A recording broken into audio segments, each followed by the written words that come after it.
So I'm going to ask you some questions, and together we're going to try to figure out, what could be the source of ozone. It's a secondary pollutant, we know that for sure. All right, and so consider this is right from your book. Asks this question. It says, ozone concentrations vary over the course of the day as shown in figure 1.16. Okay, so let's look at figure 1.16 and see what they're talking about by ozone concentrations vary over the course of the day.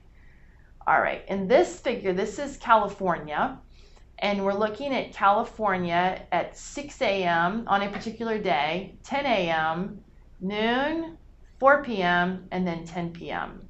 And green, there was that air quality index graph early on in your chapter that you should have noticed. And green, dark green means good air quality. As you go from green to yellow to orange to red, that's decreasing air quality. Okay, red is bad. All right, and so what these graphs are showing us, the air quality that we're checking here is the ozone level, the tropospheric ozone level.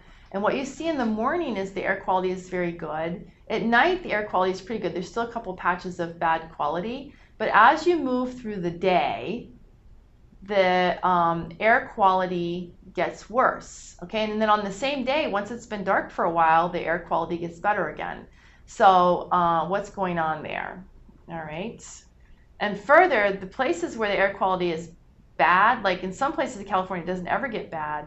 Those areas of California, I mean, we're not from California, so we may not know this, but the areas where it's yellow, that's areas where there's more people living. These other areas are where there's fewer people living. Okay. Okay, so it says, near which city is the air hazardous to one or more groups? And you have to go back to the air quality index code.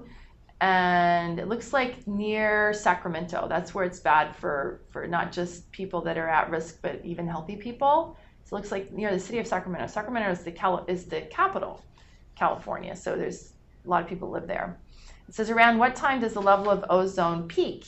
It looks like around 4 o'clock is where we have the most ozone. And then it says, can moderate levels of ozone exist in the absence of sunlight? Okay, it says, assume that the sunrise was about 6 a.m. and the sunset is about 8 p.m. Can moderate levels of ozone exist? Well, yes, because if you go to 10 p.m., there's a little bit of ozone right here showing at 10 p.m. But by the time you get back around to 6 a.m. and it's been dark, all the ozone has cleared out. Okay, where does okay, so this is the question then. What's going on here? What is the factor? What factor for sure has a direct effect on the concentration of the ozone? And the factor is what do you think? Is hours of daylight. Okay, the longer it's been light, the more ozone has built up.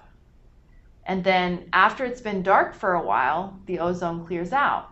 Well, where does it go? Well, I said that it's very, very reactive. It doesn't exist very long. It's going to react with whatever it runs into.